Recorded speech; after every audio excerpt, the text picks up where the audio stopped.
আসসালামু আলাইকুম। চলে এসেছি দাওয়াতের রান্নার ব্লগ নিয়ে। আর প্রিভিয়াসলি যারা আমার লাস্ট ভিডিওটা দেখেছেন, ব্লগটা দেখেছেন, তারা নিশ্চয়ই জানেন আমি আমার মেয়ের মুখে ভাতের প্রস্তুতি নিচ্ছিলাম। আর আজকে আমরা দাওয়াতের জন্য রান্নাবান্না করছি। আর আজকে পুরো ব্লগটাই হবে রান্না নিয়ে। আর আমি প্রথমে কোয়েল পাখির রোস্ট করে নিচ্ছি। আমার হাতের রোস্ট নাকি সবার অনেক ভালো লাগে, আমার ফ্যামিলির সবাই বলে। আর তাই আমি প্রথমে কোয়েল পাখি রান্না করে নিচ্ছি। আমি প্রথমে কোয়েল পাখিগুলোকে অল্প পরিমাণে ফ্রাই করে নিচ্ছি। আমি দুপাশটাকে অল্প অল্প করে ফ্রাই করে নেব। আমি অতিরিক্ত ফ্রাই করব না, কারণ কোয়েল পাখিতে মাংস কিন্তু খুব কম থাকে। আর যদি অতিরিক্ত ফ্রাই হয়ে যায় তাহলে মাংসগুলো শক্ত হয়ে যায়। আমার ফ্রাই করা শেষ হয়ে গেছে। আমি এখন সবগুলো পাখিকে তুলে নিচ্ছি। তারপর আমি চলে যাব রান্নাবান্না করতে। আমি কিন্তু ওই ফ্রাই করা অয়েলটাকেই ব্যবহার করব। আমি ফ্রাই প্যানে অয়েলগুলো দিয়ে দিচ্ছি, তারপর কাটা পেঁয়াজ দিয়ে দিচ্ছি। কাটা পেঁয়াজগুলোকে আমি একটু বেশি করে ভেজে নেব, কারণ যাতে করে পেঁয়াজগুলো গলে না যায়। এখন আমি আস্ত গরম মশলাগুলো দিয়ে দিচ্ছি। এখন আমি একটা বাটিতে বাটা করা মশলাগুলো নিয়ে নিচ্ছি, এক এক করে সব মশলা নিয়ে নিচ্ছি, কারণ আমি চেষ্টা করি যাতে করে মশলার ব্যালেন্সটা থাকে। তাই আমি সবসময় আলাদা বাটিতে সব মশলা একসাথে নিয়ে নিই। আমি পেঁয়াজ বাটা, রসুন বাটা, আদা বাটা, তারপর গরম মশলা, তারপর পাঁচফোড়ন, হলুদ, জিরা, কারি পাউডার সবগুলো একসাথে মিক্স করে আমি ওই কাটা পেঁয়াজের সাথে মিক্স করে দেব। তবে আমি ভালো করে কাটা পেঁয়াজটাকে ভেজে নেব প্রথমে।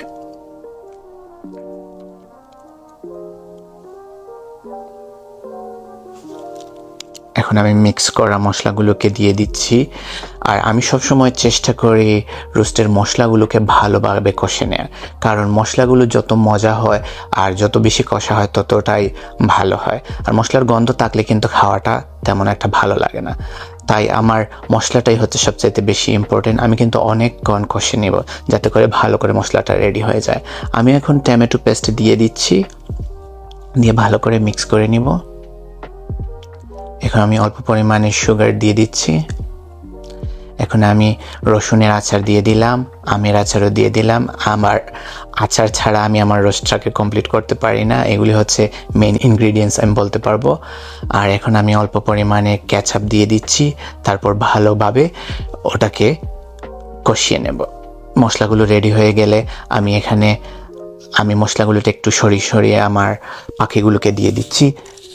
আর আমি পরে কিন্তু মশলাগুলোকে পাখির উপরে তুলে দেব। আমি বেশি নাড়াচাড়া করব না, যাতে করে পাখিগুলো না ভেঙে যায়।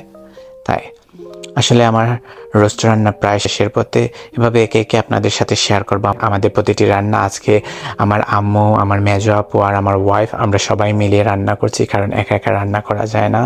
আর আসলে বেশি মানুষের রান্না করলে অনেকটা ভয় হয়, কারণ মেজারমেন্টের একটা ব্যাপার আছে, সবগুলো ব্যালেন্স রাখতে হয়।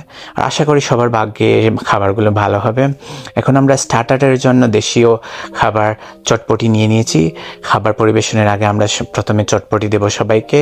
চটপটির মটরগুলো অলরেডি সিদ্ধ হয়ে গেছে। এখন ওয়েট করছে আলু, কাটা পেঁয়াজ দেওয়া হচ্ছে। তারপর ওটাতে চটপটি মশলা দিয়ে দিচ্ছে। তারপর টেস্টি সল্ট এড করে নিচ্ছে তেঁতুল। তারপর কিছুক্ষণ ওটাকে চুলোতে বসিয়ে রাখবো। তারপর ও আবার কুকিং করছে সর্ষে ভাপা চিংড়ি। ও প্রথমে আস্ত সর্ষেগুলোকে পানি, তেল আর কাঁচামরিচ দিয়ে ভালো করে ব্লেন্ড করে নিচ্ছে।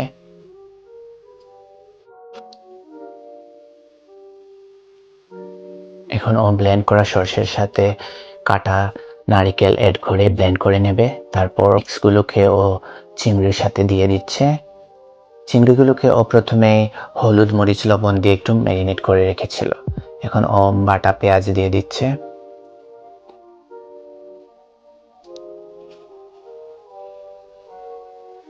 তারপর অল্প পরিমাণে লবণ, মরিচের গুঁড়ো, হলুদের গুঁড়ো, তারপর প্লেন ইয়োগার্ট দিয়ে দিচ্ছে।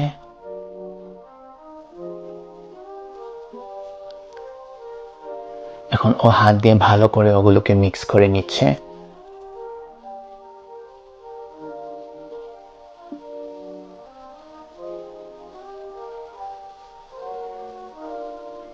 ভালো করে হাত দিয়ে মিক্স করে দিবেন, যাতে করে প্রতিটা মশলা চিংড়ির ভেতরে যেতে পারে।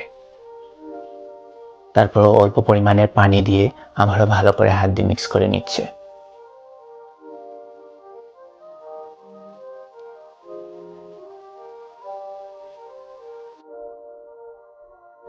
ও এখন অ্যাড করে নিচ্ছে সরষের তেল। সরষের তেল ছাড়া কিন্তু এই রেসিপিটার স্বাদ আসবে না, তাই আপনারা চেষ্টা করবেন যারা বাসায় তৈরি করবেন সরষের তেল ইউজ করার জন্য। আর মিক্স করা প্রায় শেষ।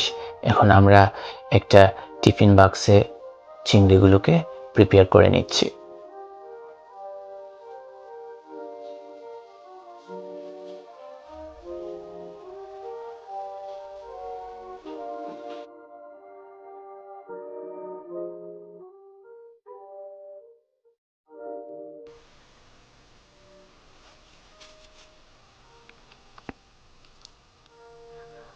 আমাদের দুটো বাটি লাগছে। এখানে উপরে আস্ত কাঁচামরিচ দিয়ে দিচ্ছে।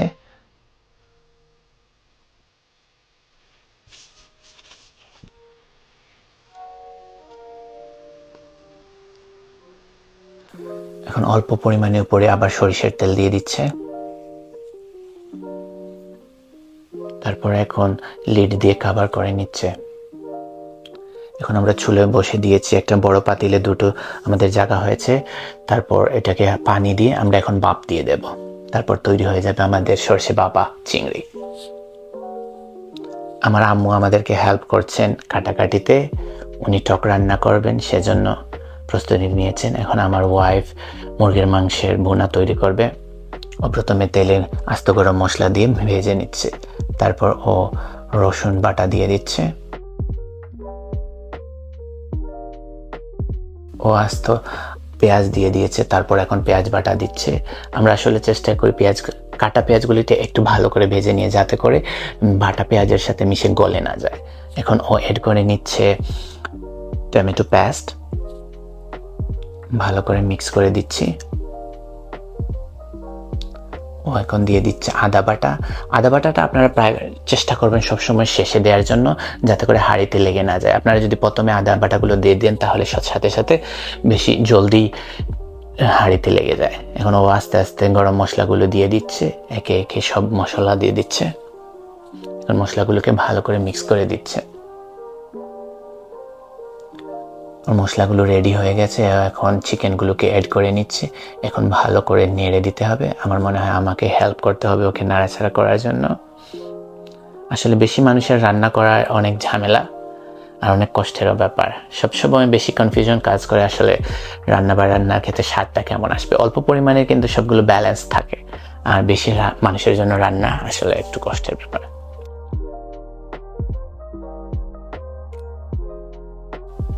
আমাদের চিকেন রান্না প্রায় শেষ।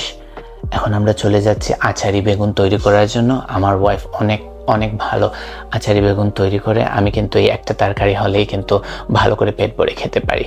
ও প্রথমে বেগুনগুলোকে চারপাশ অল্প করে পরিমাণ কেটে নিয়েছে। হলুদ মরিচের গুঁড়ো দিয়ে ও বেগুনগুলোকে ভালো করে মাখিয়ে নিচ্ছি। তারপর এখন আমরা বেগুনগুলোকে ফ্রাই করে নিচ্ছি। বেগুনগুলোকে মিডিয়াম আঁচে ফ্রাই করে নেবেন, কারণ বেগুনগুলো আস্ত ভালো করে সিদ্ধ হতে অনেক সময় লাগে। আমাদের বেগুনগুলো ফ্রাই করা শেষ। আমরা এখন ওগুলোকে তুলে নিচ্ছি। এখন অ্যাড করে নিচ্ছি সরষে তেল, তারপর আস্ত সরষে, আস্ত জিরা, 4-5টা শুকনো মরিচ। এখন অ্যাড করে নিচ্ছে কাটা পেঁয়াজ। তারপরে ওগুলোকে ভালো করে কষিয়ে নিচ্ছে। তারপরে এখন অ্যাড করে নিচ্ছে ছোট ছোট করে কাটা টমেটো। ওগুলোকে ভালো করে মিক্স করে দিচ্ছে। আপনারা যদি বাসায় তৈরি করতে চান তাহলে সবসময় চেষ্টা করবেন সরিষার তেল অ্যাড করার। এখন ও অ্যাড করে নিচ্ছে হলুদের গুঁড়ো, মরিচের গুঁড়ো, পাঁচফোড়ন। তারপর ও অ্যাড করে নিচ্ছে টেস্টি সল্ট আপনারা অ্যাড করার চেষ্টা করবেন, তাহলে রেস্টুরেন্টের মতো একটা ফ্লেভার আসবে। এখন ও অ্যাড করে নিচ্ছে তেঁতুলের পেস্ট। রেডি হয়ে গেছে আমাদের মশলাগুলো। এখন ও অ্যাড করে নিচ্ছে আস্ত বেগুনগুলো। আপনারা চেষ্টা করবেন আস্তে আস্তে বেগুনগুলোকে নাড়ার জন্য, যাতে করে বেগুনগুলো গলে না যায়। অনেক স্বাদের আচারি বেগুন শেষ হয়ে গেছে। এখন আমরা 5 মিশালি একটা ছোটো মাছের রান্না করবে। ও প্রথমে হলুদ মরিচ দিয়ে ছোটো মাছগুলোকে ম্যারিনেট করে নিয়েছে। এখন শুকনো মরিচ, তারপর কাঁচা মরিচ অ্যাড করে নিচ্ছে। তারপর ধনিয়া পাতা। ও এখন পেঁয়াজ দিয়ে দিচ্ছে, পেঁয়াজের পেস্ট, তারপর পেঁয়াজ আস্তা কাটা পেঁয়াজ, তারপর রসুন বাটা, মরিচের গুঁড়ো, হলুদের গুঁড়ো, তারপর আস্ত রসুন দিয়েও হাত দিয়ে ভালো করে মিক্স করে নিচ্ছে। মাছগুলো মিক্স করা শেষ, ও এখন সরষের তেল দিয়ে ভালো করে আবার মিক্স করে নিচ্ছে।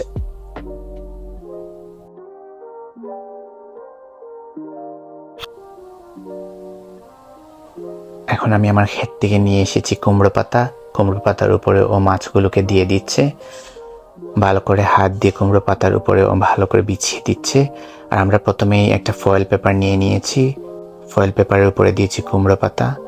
এখন আবার মাছগুলোকে ডেকে নিচ্ছে ও কুমড়ো পাতা দিয়ে। তারপর এখন ভালো করে আমরা ফয়েল পেপার দিয়ে ওটাকে মুড়িয়ে নেব।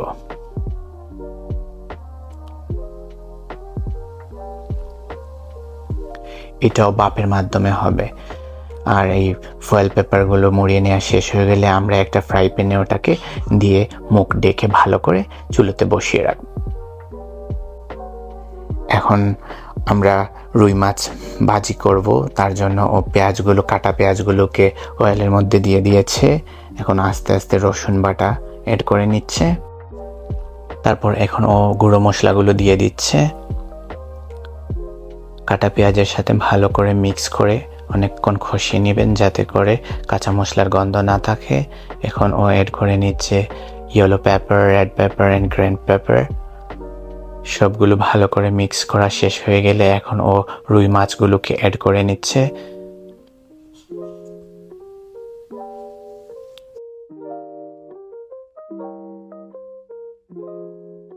ও অন্য পাশে আবার ডেজার্টের জন্য ফিরনির দুধ বসিয়ে রেখেছে। তারপর আপনাদের সাথে শেয়ার করব ও কীভাবে ফিরনি তৈরি করছে। লিকুইড দুধগুলোকে কিছুক্ষণ জাল দিয়ে তারপর ও আস্ত মশলাগুলো অ্যাড করে নিচ্ছে।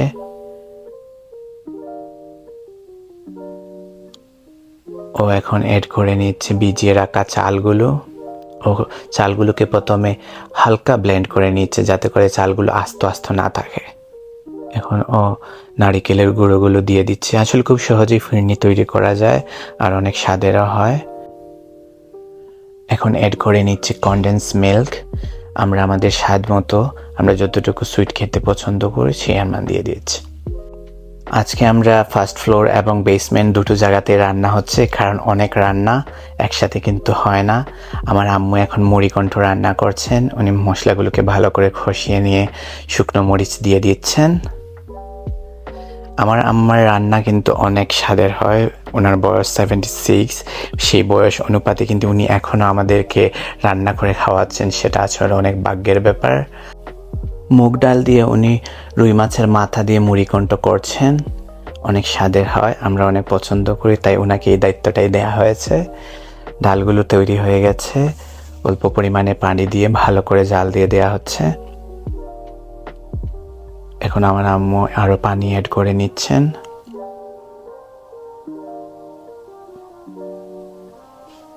ডালগুলো প্রায় শেষের পথে, উনি এখন রুই মাছের মাথাগুলোকে অ্যাড করে দিচ্ছেন। আমি আসলে চেষ্টা করছি আপনাদের সাথে সবগুলো রান্না শেয়ার করার জন্য। আসলে দাওয়াতের জন্য অনেকগুলো আইটেম হয়ে গেছে, আমি যতটুকু পারছি আপনাদের সাথে শেয়ার করছি। আমার আম্মুর হাতের মুড়িকণ্ঠ রান্না প্রায় শেষ। আমি এখন আমার আম্মুর হাতের টক রান্না, আমরা সিলেটি ভাষায় ওটাকে টেঙ্গা বলে থাকি, অথবা অনেকে খাট্টা বলে থাকে। উনি প্রথমেই রসুনগুলোকে ভালো করে ভেজে নিচ্ছেন। আস্ত রসুনগুলোর সাথে এখন উনি অ্যাড করে নিয়েছেন বাটা রসুন। এখন অল্প পরিমাণে লবণ অ্যাড করে নিচ্ছেন। ওনার হাতের টক খেতে আমাদের পরিবারের সবার অনেক পছন্দ। উনি ইলিশ মাছ দিয়ে টমেটো তারপর জলপাই একসাথে রান্না করবেন, যেটা অনেক জোস হয়।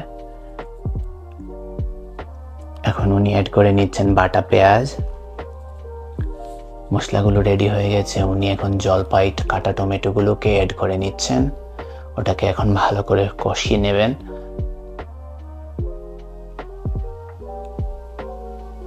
এখন উনি ইলিশ মাছ অ্যাড করে নিচ্ছেন। ইলিশ মাছের সাথে আবার ইলিশ মাছের ডিমও আছে। অনেক স্বাদের টক আমার আম্মু তৈরি করেন। আমার সপ্তাহে একবার হলেও উনি আমার জন্য টক রান্না করেন। আমার অনেক পছন্দের, টক ছাড়া যেন আমার খাবার সম্পূর্ণই হয় না। আমি আসলে চেষ্টা করেছি আপনাদের সামনে সবগুলো রেসিপি শেয়ার করার জন্য। আশা করি আপনাদের ভালো লেগেছে। আমাদের দাওয়াতের রান্নাবান্না প্রায় শেষের পথেই। আমার মেজ আপু এখন তৈরি করবে গরুর মাংস দিয়ে আলু। উনি আসলে করছেন, সেই রেসিপিটা আপনারা দেখে নিন। আসলে গরুর মাংস দিয়ে আলু এটা বাংলাদেশের একটা কমন খাবার, সেটা নিয়ে আর সেই রেসিপি বলার কিছু নেই।